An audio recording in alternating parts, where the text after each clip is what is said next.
última, pero no por eso menos importante, propiedad que tienen los triángulos es aquella que nos dice que en todo triángulo la suma de sus tres ángulos internos suman 180 grados. Una vez que tenemos en cuenta esto, pasamos a la parte más importante, que es la resolución de ejercicios. Primer tipo de ejercicios que a ustedes se les puede presentar. Nos dice hallar la medida de los ángulos X y Y.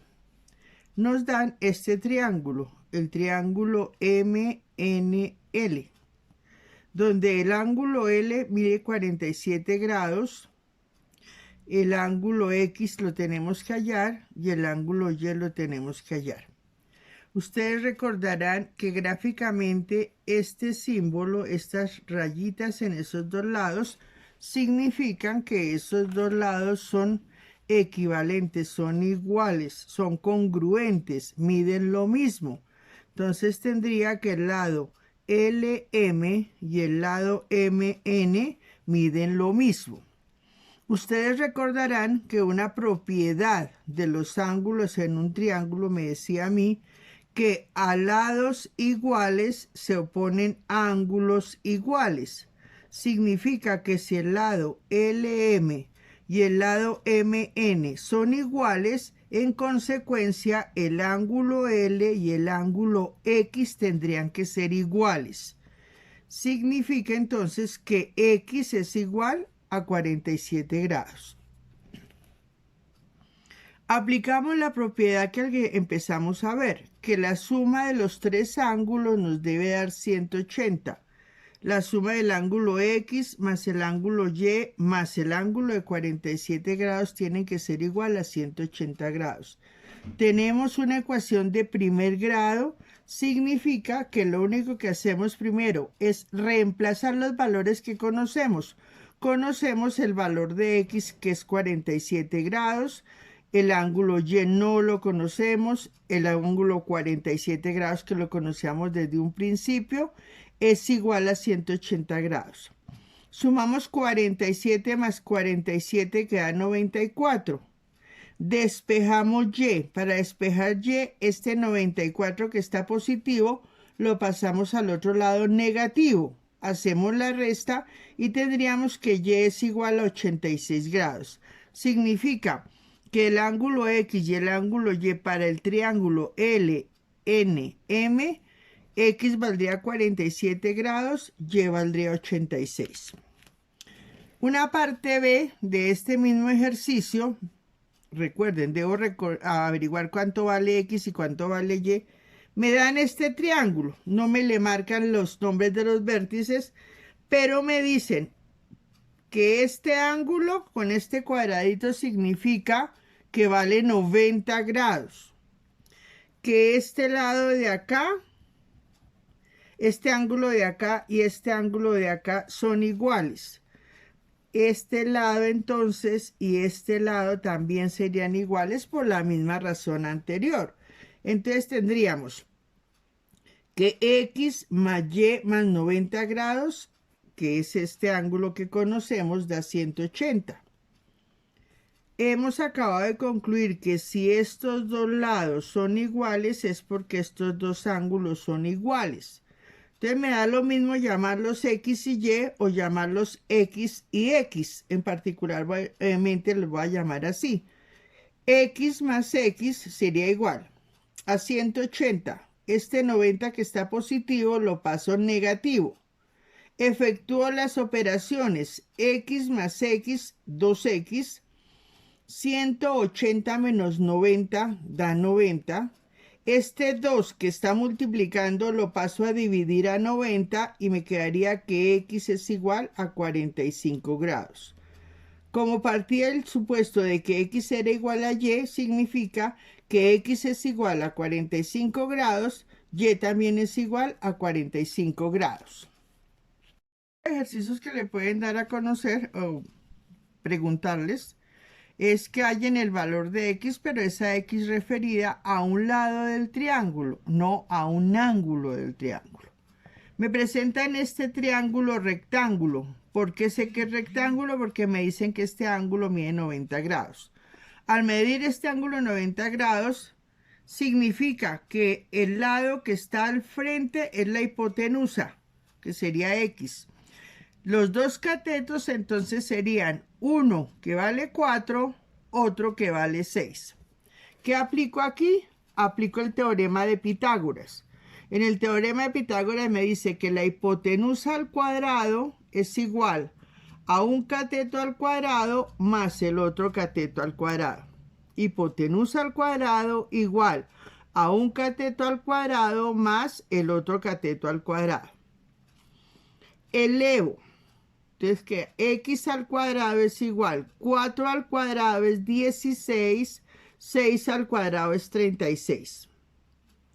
Yo no quiero saber cuánto vale la hipotenusa al cuadrado, sino la sola hipotenusa. Recuerden que para quitar un exponente, en este caso exponente 2, yo saco raíz cuadrada. Entonces raíz cuadrada al primer lado y raíz cuadrada completa al segundo lado. Significa que este exponente 2 me anula este radical. Ahora sí me quedaría solamente x.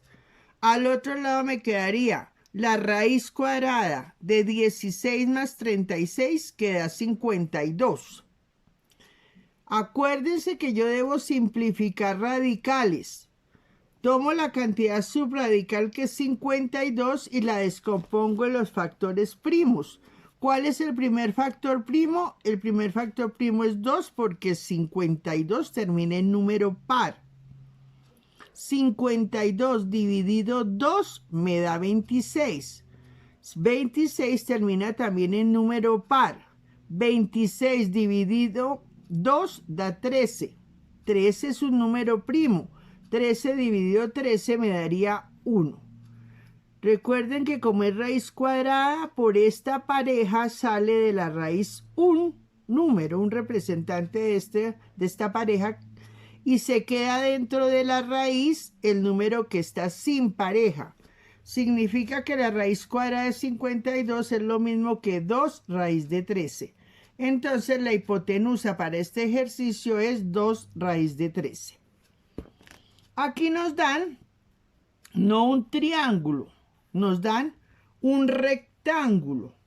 Acuérdense, un rectángulo es un cuadrilátero, o sea, 4 lados, lados paralelos e iguales de 2 en 2. Significa que este lado y este lado, además de ser paralelos, el de arriba mide 9 y el de abajo también. Nos dan aquí estos dos paralelos. Si este mide 6, este también medirá 6. Esto es la diagonal. Esa es la que tengo que averiguar. Entonces, teniendo en cuenta eso, yo tomo cualquiera de los dos triángulos rectángulos que se presentan, en particular el que estoy sombreando. Ahí tendría hipotenusa X, cateto 6, cateto 9, aplicaría nuevamente el teorema de Pitágoras. Hipotenusa al cuadrado es igual a un cateto 9 al cuadrado más el otro cateto 6 al cuadrado. La hipotenusa al cuadrado sería 9 por 9, 81, más 6 por 6, 36. Vuelvo nuevamente como en el ejercicio primero, saco raíz cuadrada a ambos lados. Este exponente 2 me elimina la raíz y 81 más 36 da 117. O sea que me quedaría que x es igual a la raíz de 117. Tomo la cantidad subradical 117. Obviamente no puedo sacar mitad porque 7 no es un número par. Pero si yo sumo las cifras, sería 7 más 1, 8 más 1, 9. 9 es múltiplo de 3. Significa que a 117 lo puedo dividir por 3. 117 dividido 3 da 39. 3 más 9 es 12. Significa que también 39 lo puedo dividir por 3. 39 dividido 3 daría 13. A 13 le saco 13ava y me daría 1. Coincidencialmente, los números que quedan dentro de la raíz son iguales. Eso no significa que siempre tengan que darnos 13 aquí y 13 acá, o que nos tengan que dar el mismo número aquí arriba que aquí abajo. ¿Listo? Entonces tendríamos que en este caso la hipotenusa sería igual a 3 raíz de 13. Una nota que es importante que ustedes tengan en su cuaderno. Usted ya sabe cómo hallar la hipotenusa porque le he dado dos ejemplos. Conociendo los catetos, la hipotenusa es fácilmente de hallar. Pero para hallar cualquiera de los dos catetos, si B es la hipotenusa y A y C son los catetos, cualquiera de los catetos de un triángulo rectángulo se halla sacándole la raíz cuadrada a la hipotenusa al cuadrado menos el otro cateto al cuadrado. Cualquiera de los catetos. En particular, el cateto A sería igual a la raíz cuadrada de la hipotenusa al cuadrado menos el otro cateto al cuadrado. De ejercicios que se le puede presentar a ustedes el siguiente. Nos dan estos dos gráficos, dos triángulos. Y aquí no tenemos que hallar nada, sino que ellos nos van a dar dos enunciados. Nosotros tenemos que decir si este enunciado respecto a esta situación es verdadero o falso, o si este enunciado respecto a esta situación es verdadero o falso. Veamos qué nos dice el enunciado. Dice, determinar el valor de verdad de los siguientes enunciados si se sabe que dos lados del triángulo escaleno son congruentes con dos lados del triángulo rectángulo. Vamos por partes. En primer lugar, identifiquemos cuál es el triángulo escaleno y cuál es el triángulo rectángulo. El triángulo rectángulo es fácil de identificar, acuérdense por este matachito que nos ponen acá. Luego, este es el triángulo rectángulo. El triángulo rectángulo tendría la hipotenusa C, un cateto sería A y el otro cateto sería B. Luego, si este es el triángulo rectángulo, obviamente este es el triángulo escaleno. Recuerden que un triángulo es escaleno cuando sus tres lados miden números diferentes. Entonces, identifico este como el ángulo obtuso, uno que mide más de 90 grados. Me dicen que este lado es B, significa que la base para ambos miden lo mismo. Que este otro cateto o altura es A, este lado del obtuso, del escaleno, perdón, también es A. Luego los que son diferentes serían C y D. Listo.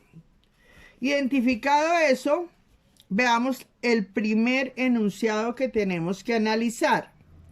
Me dicen que C al cuadrado es igual a al cuadrado más B al cuadrado. Y si nos damos cuenta, C es hipotenusa, A es cateto, B es cateto. Luego el teorema de Pitágoras enunciado aquí sería hipotenusa al cuadrado igual a un cateto al cuadrado más el otro cateto al cuadrado. Significa que esta afirmación sería verdadera porque estaríamos aplicando el teorema de Pitágoras. Listo. Veamos el otro enunciado, la otra afirmación que nos dicen. Me dicen que de esta longitud elevada al cuadrado es más grande que esta longitud elevada al cuadrado. Ustedes recordarán que una de las características que teníamos para identificar por la longitud de los lados aplicando Pitágoras, si el triángulo era rectángulo, como en este caso, si era acutángulo o si era obtusángulo, como en este caso. Si el triángulo es obtusángulo, como en este caso, significa que la longitud más grande, que es d elevada al cuadrado, esa longitud elevada al cuadrado tiene que ser mayor que uno de los otros lados elevado al cuadrado más el otro lado elevado al cuadrado. Esto es lo que me caracteriza a mí que este triángulo sea un triángulo obtusángulo. Bueno, este triángulo, al ser un triángulo rectángulo, y porque aquí lo descubrí, me dice que si yo tomo a cuadrado más b cuadrado, eso tiene que ser igual a c al cuadrado. No hay nada más que hacer. Pues lo único que yo pienso es lo siguiente. Si yo tengo aquí a cuadrado más b cuadrado, y aquí tengo a cuadrado más b cuadrado, pues voy a reemplazar esta parte que es igual. ¿Qué me quedaría entonces? Me quedaría d cuadrado, porque eso sí no lo puedo reemplazar, mayor que a cuadrado más b cuadrado, pero hemos demostrado que eso es c cuadrado, que es exactamente lo que nosotros teníamos que demostrar. Luego esta afirmación también es verdadera. Con esto termino la explicación de ejercicios. Para el día de mañana les enviaré ahora sí el trabajo y el cronograma que ustedes tienen que hacer y llevar a cabo. En ese cronograma no solamente dice qué es lo que tienen que hacer, sino cómo lo tienen que hacer y cuándo me lo deben enviar. Les ruego el favor que pongan atención a esas fechas, porque ustedes saben que yo soy muy rigurosa en la responsabilidad y el cumplimiento que ustedes deben tener.